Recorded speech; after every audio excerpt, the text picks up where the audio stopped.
بسم الله الرحمن الرحيم. Bismillahir Rahmanir Rahim. We begin with Allah's blessed name. We praise Him and we glorify Him as He ought to be praised and glorified.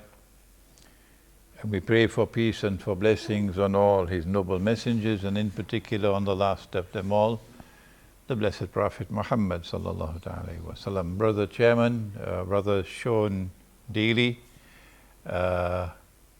my learned and distinguished colleague Piero San Giorgio, I'm honored to conduct this seminar jointly with him today on preparing for nuclear war. He is going to do the substance of the subject, preparing for nuclear war, and I will explain the subject, explaining nuclear war.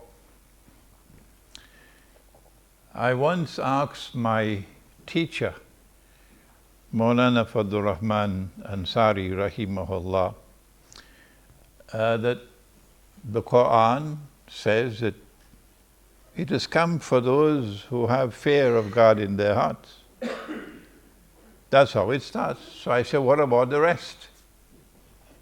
So he pointed up to the sky and he said, look at the stars above. For most people, they're just beautiful up there. That's all. Beauty. Twinkling stars. We have a distinguished poet in our gathering here tonight. He writes poetry in Arabic. But when Allah speaks about the stars in the sky in the Quran, He says they're there for more than that. The stars are there to guide you, if you know how to read them. If you can look at the stars as a whole, connect the stars together, get the big picture, then when you are in the middle of the ocean, navigating a ship, you can look up at the stars and see which way to go. The verses of the Quran are like that, and so too history. There are those who look at the historical process and they see only events, and they remember names and they remember dates.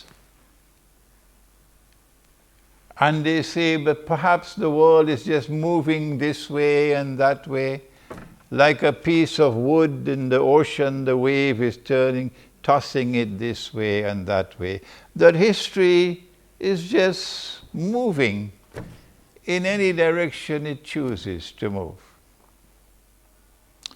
But then there are others who usually don't watch television. That's why they can think. And because they are people who can think, they're able to connect the dots of history.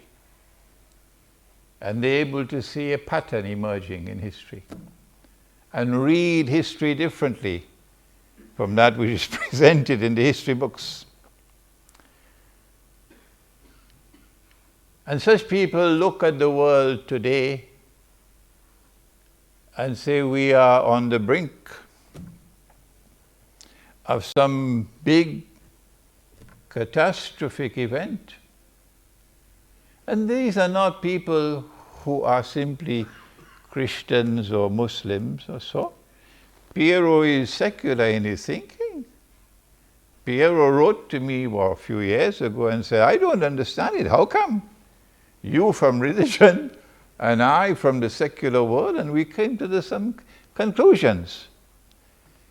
So that Allah gives His light to whomsoever He chooses. And with that light you can read and connect the dots of history and understand where we are and anticipate what's coming. It's like dry wood and you just need a match. That's what it is now in northern Syria. those who created what is called the Islamic State, ISIS, and what I call the bogus Islamic State, are now in a quandary because they created this after great planning, and they had a great design, and they're pursuing momentous aims and objectives with this ISIS. But now it faces collapse. The Russian intervention in Syria is bringing ISIS to a close. It's bringing down the curtain on ISIS. And they can't allow that to happen. They are a people who have, excuse my blunt language, they are a people who have PhDs in hypocrisy. They tell monumental lies and then put on their best suits and go to church on a Sunday morning. Or go to the masjid on Friday. Without any shame and embarrassment. They created ISIS. And now they want us to believe that they are bombing ISIS. But because ISIS is collapsing, because the insurrection, the armed insurrection that was planned, meticulously planned in Syria, is now falling apart. And the army of the Syrian people, not the one that came from outside and is paid $1,000 a day, the mercenary army, the army of the Syrian people, whether it is Christian or whether it is Muslim or whatever it is, the army of the Syrian people is now winning the war. That's why we now have arrived at a flashpoint. We begin our presentation today in explaining nuclear war by advising that we look to two cities in particular, Aleppo in northern Syria and Mosul in northern Iraq. They cannot allow either of these two cities to fall. No. So that we are now faced with the possibility, maybe another few days, maybe another few weeks, and we know whether my talk has substance in it,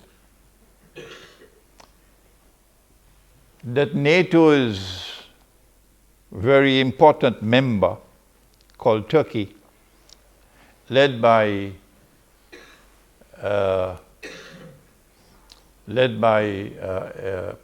President Erdogan, is likely to launch an attack on Syria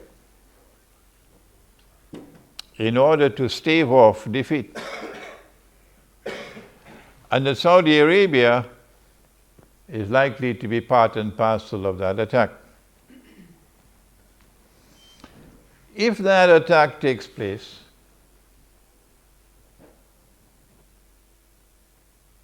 will it take place with the consent and blessings of NATO?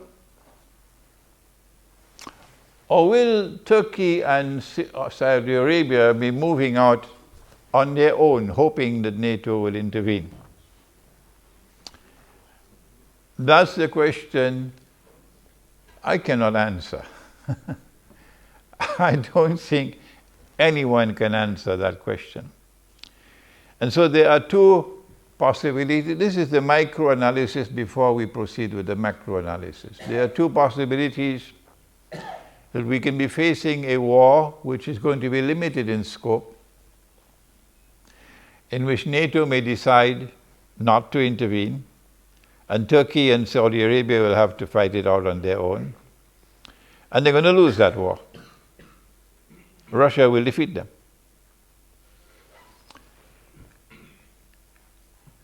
If such a scenario, and now I have to choose my words with particular care,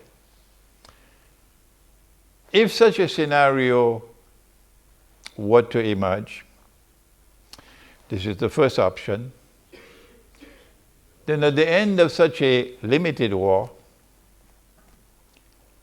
the outcome would not be difficult for us to envisage, namely that Iran will be the dominant actor in that entire region. That the Saudi royal family would have to exit from the stage of history. And that most likely ISIS will find a home in Saudi Arabia, in Mecca and Medina. But ISIS is a particularly venomous snake. And it seems to have been created with a particularly major objective of inciting and fomenting Shia-Sunni civil war in the world of Islam. And so an ISIS taking control of Arabia will be the bait, which I hope and I pray that Iran does not bite. Because if Iran were to foolishly bite that bait and to ever launch an attack on Arabia, then those who created ISIS will get what they wanted, namely Shia-Sunni civil war in the world of Islam, and the major beneficiary will be the State of Israel. I will myself use my voice as powerfully as I can to condemn Iran if Iran were to ever make such a stupid mistake as to launch an attack on Arabia. The second possibility, and we must move quickly now, is that if Turkey launches an attack on Syria, as we expect soon, then NATO would intervene. Because Turkey is a NATO member state and there are legal obligations if a NATO member state is at war. And if NATO intervenes, well, then we're going to have the world war.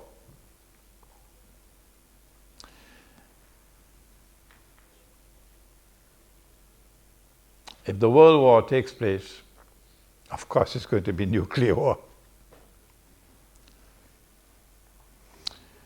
And if it's nuclear war,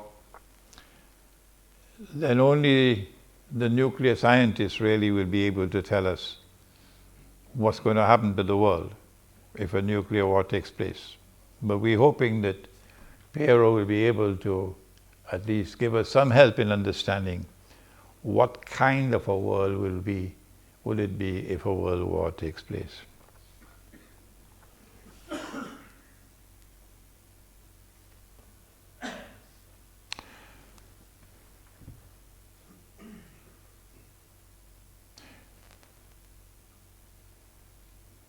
And now for Islamic eschatology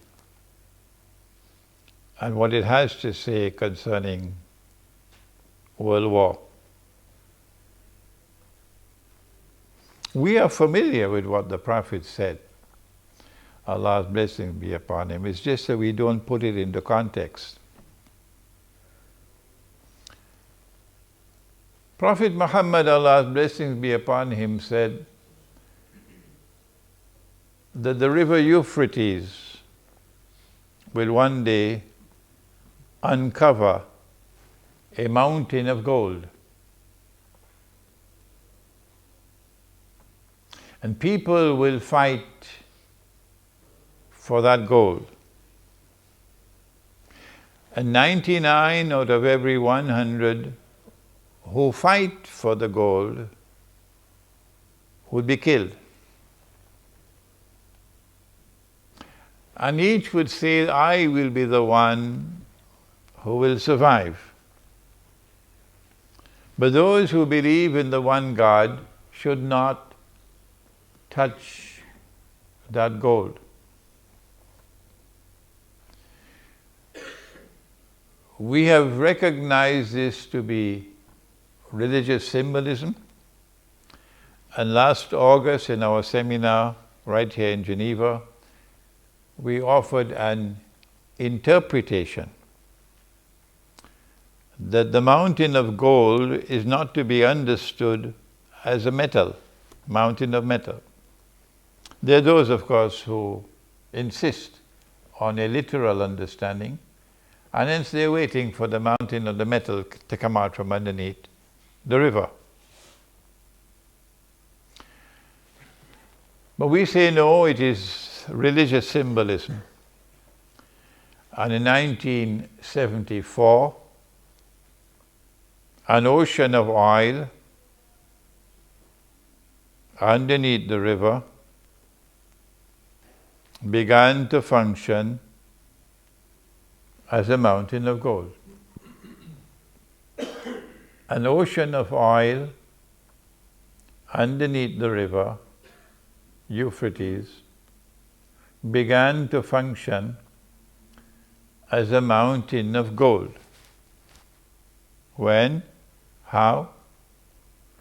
When Henry Kissinger got King Faisal to agree to this amazing request that oil should be sold. What an arrogant request. What an arrogant request.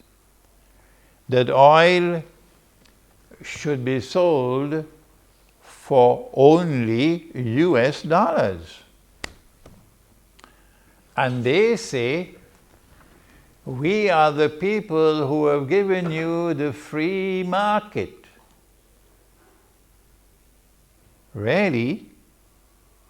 Is this a free market? Have you no shame? Have you no shame? Is this a free market? That if I want to buy oil with gold, I cannot buy it, even with gold. I can't buy it with anything else other than US dollars. When Faisal agreed to that, and then he got the other Arab oil producing countries to agree, and then OPEC came into being as the greatest achievement of the Zionist movement. And OPEC also instituted this. Then something came into being called the petrodollar.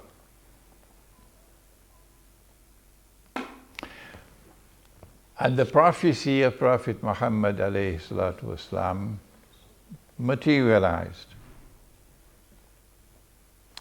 But he said they're going to fight over that mountain of gold. Watch it, what the Prophet said.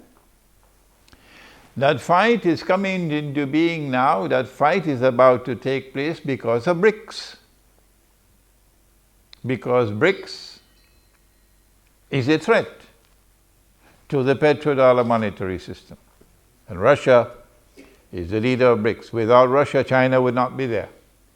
And without Russia and China, forget it.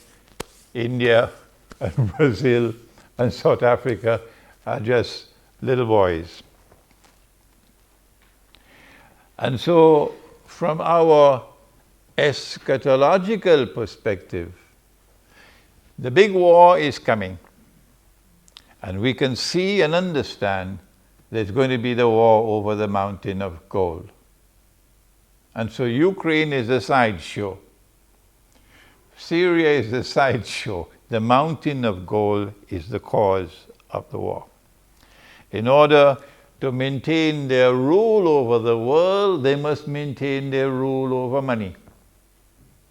You cannot rule the world unless you rule the world of money. And you cannot rule the world of money so long as mankind is using gold and silver as money. No. You've got to get rid of gold and silver as money because this is money with intrinsic value. This is real money. And you've got to replace it with something called monopoly money. Someone else called it toilet paper money.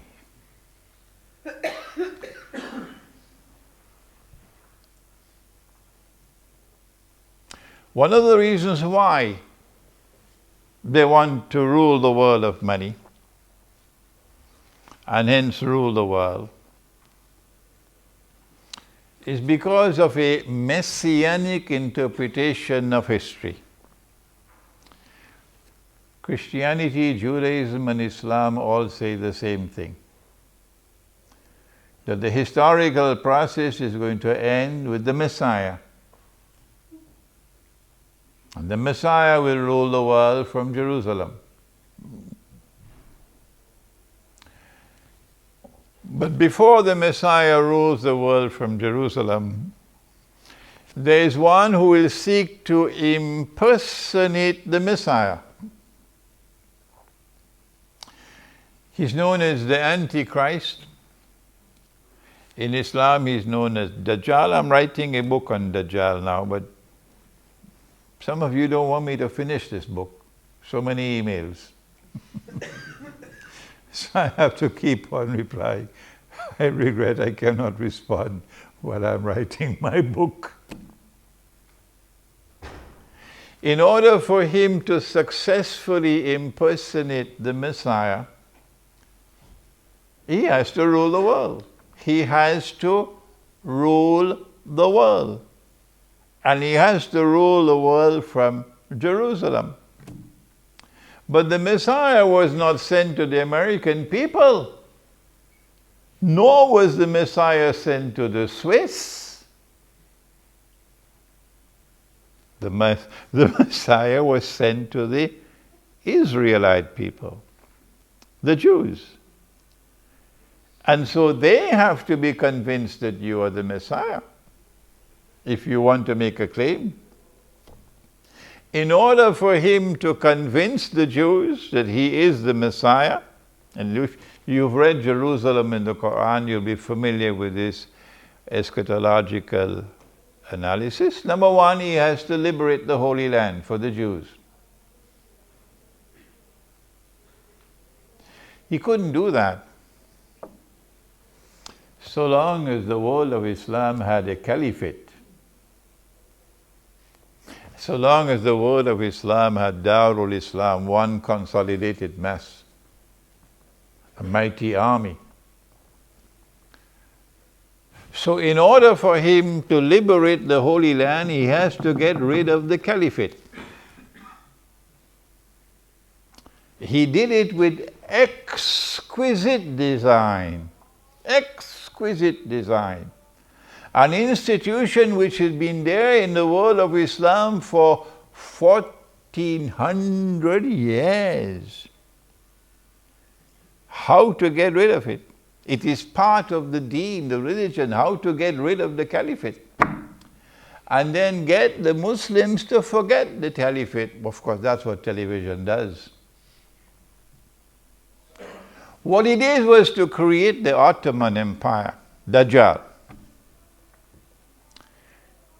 If you are a supporter of the Ottoman Empire and you cannot as yet read history, I suggest you go back and study your book.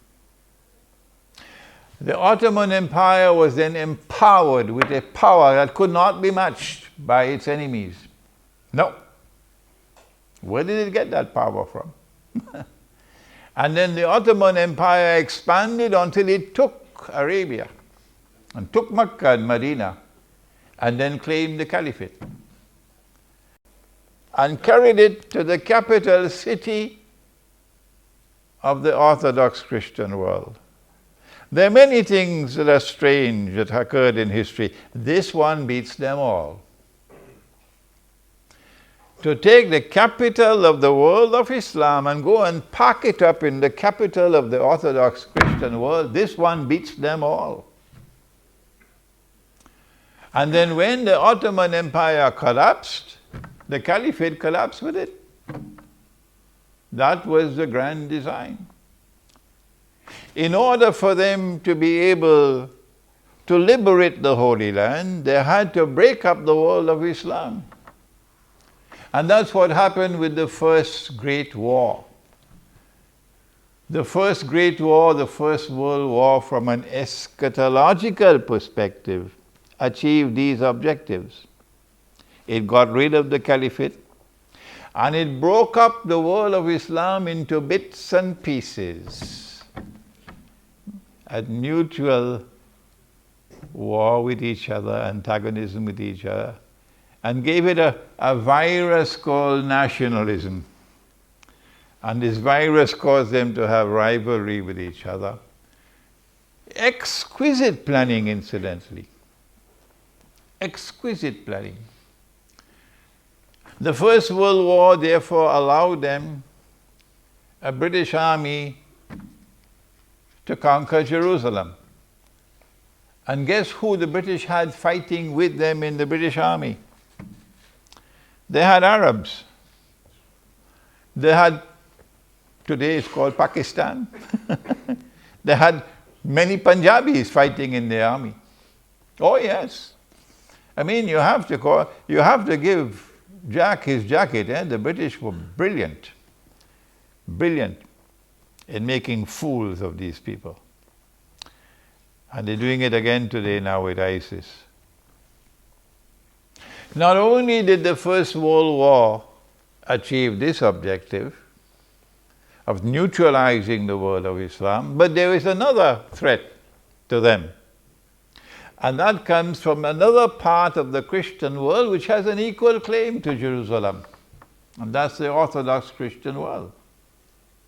And guess what happened in the First World War? We don't have the time to go through that history tonight. But they were able to neutralize the Orthodox Christian world. That was the Bolshevik Revolution. That was communism.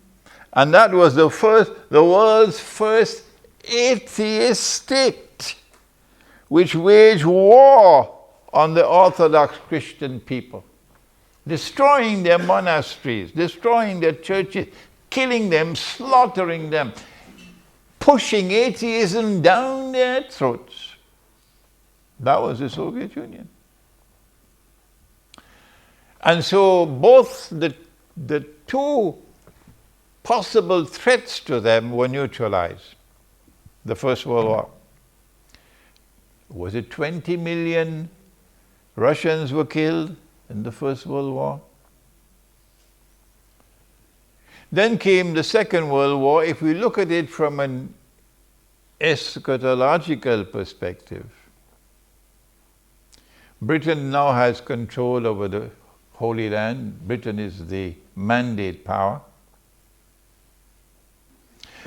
And while pretending to keep the European Jews out, Britain is allowing them in. Before Israel could be born in 1948, you had to have a Second World War. So the First World War had to come to an end in such a way that there's unfinished business. And so they imposed humiliating conditions on Germany in the Treaty of Versailles, I believe it was. And so they sowed the seeds for Germany to want revenge, for a Hitler to emerge eventually, because the German people felt very, very, very much hurt over the unjust way they were being treated. When the Second World War took place, the objective of the Second World War is, number one, to allow the State of Israel to come into being. But before the State of Israel comes into being, you must have a United Nations organization and a Security Council for world government to protect Israel. World government to protect that baby who's about to be born. You need the International Monetary Fund for the financial slavery that we now have. So they had all of these things put in place at the end of the Second World War. The Second World War was also fought in order to open the door for millions of European Jews in the Soviet Union and other parts of Eastern Europe to migrate to the Holy Land, to Israel. But when people are comfortable where they are living, how do you get them to leave? How do you get the French Jews to leave France and go back to Israel? They don't want to go to Israel. The Jews who are living in France today, they don't want to go. So how do you get the Jews to leave France and go back to Israel? You've got to do something. I ask those who are Jews to think. If you're a Jew, I ask you to think. I want to look forward to the day when someone will write a proper history on Hitler, to connect Hitler with the master plan of creating an environment which will force the Jews and entice the Jews, assist the Jews to leave Europe, to leave Russia, and go to the Holy Land. And then you need a government in charge, in control, and that's what they had in the Soviet Union. The Bolshevik Revolution did not take place without their involvement in it. It was Russian Jews who gave us the Bolshevik Revolution. Wall Street had a lot to do with Bolshevik Revolution. This is history. And so the Soviet Union played a sinister role in facilitating the movement, a massive movement of Russian Jews in particular, to the Holy Land. The Second World War achieved its objective, its eschatological objectives. And now if a Third World War is to take place, well, what do they want from a Third World War? Answer: not only must the Antichrist liberate the Holy Land, he must do that. He must do more than that. He must cause the Jews to return to the Holy Land to reclaim it as their own. He's done that. He must cause a state of Israel to be restored in the Holy Land. He's done that already. But there's one thing left. And that is that state of Israel must become the ruling state in the world. So when they said, all that we want is to find a place for a people to live who do not have a home, that's all, they were telling a big lie. No, they wanted that a state of Israel should be created which will one day rule the world. That's what they wanted. Israel cannot rule the world without another big war. This is our eschatological analysis of the purpose of the coming world war. The immediate objective is to try to preserve the petrodollar monetary system. The Prophet ﷺ did not tell us it's going to survive. He says 99 out of every 100 will be killed in that war. So it doesn't seem as though the petrodollar monetary system is going to survive.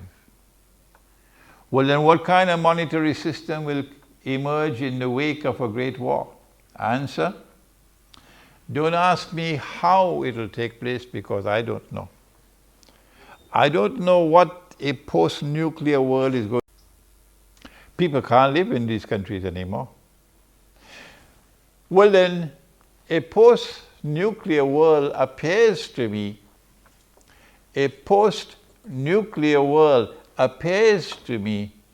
to be a world in which Israel can make a claim to be the most powerful state and therefore the ruling state.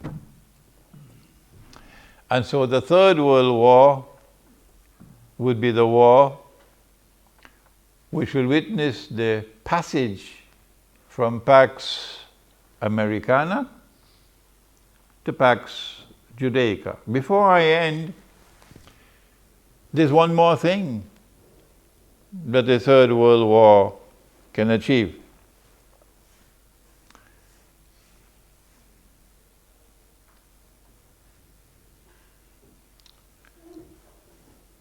Our Prophet,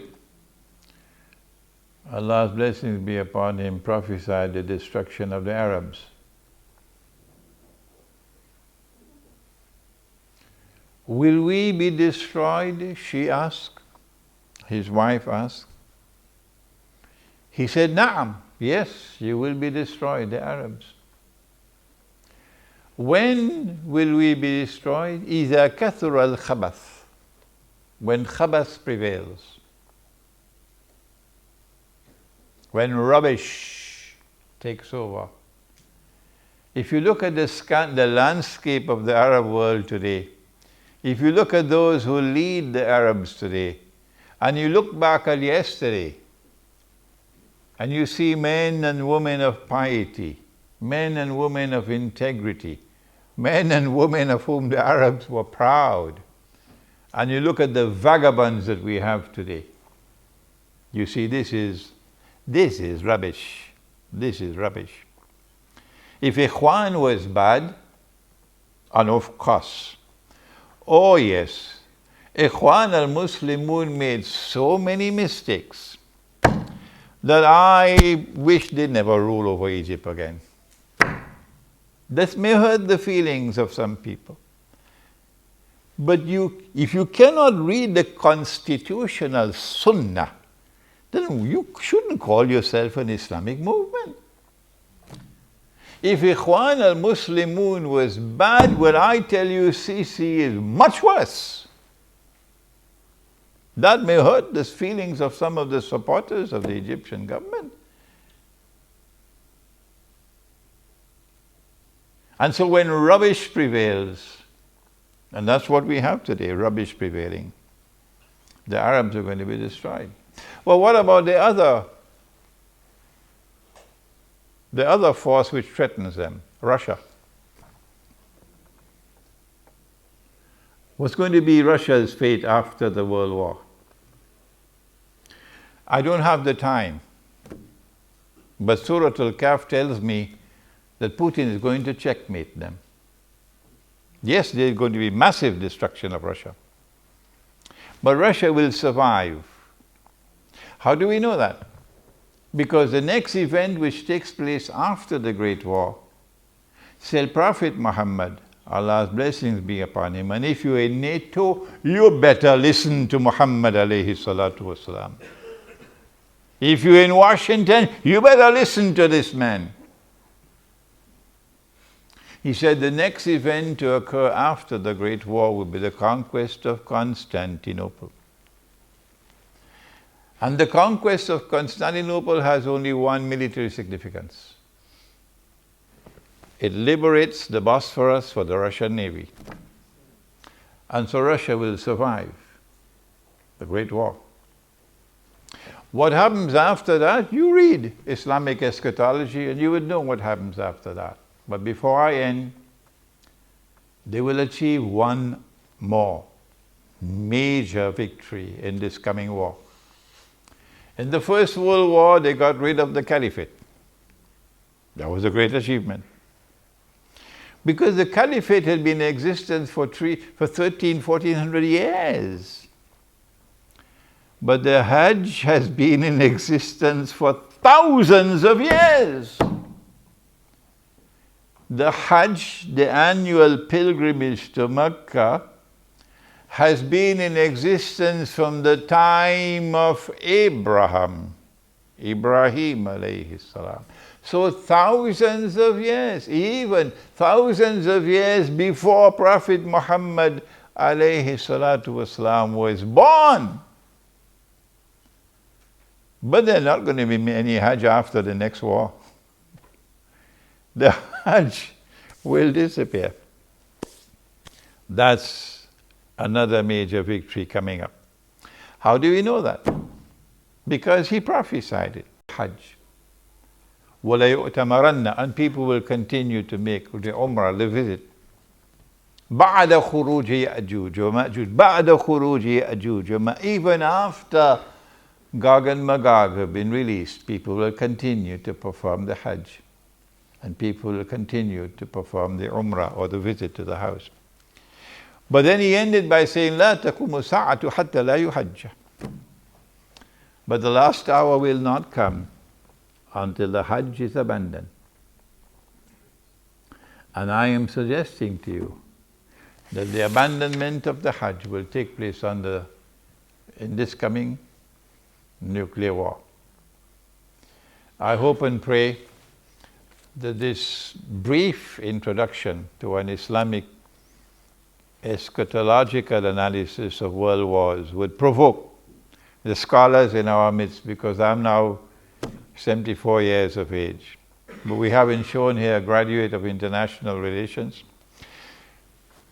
I hope that it'll provoke you, our budding scholars, to conduct the research and to produce a work on an Islamic eschatological explanation of world wars. Thank you. Wassalamu alaikum wa rahmatullah.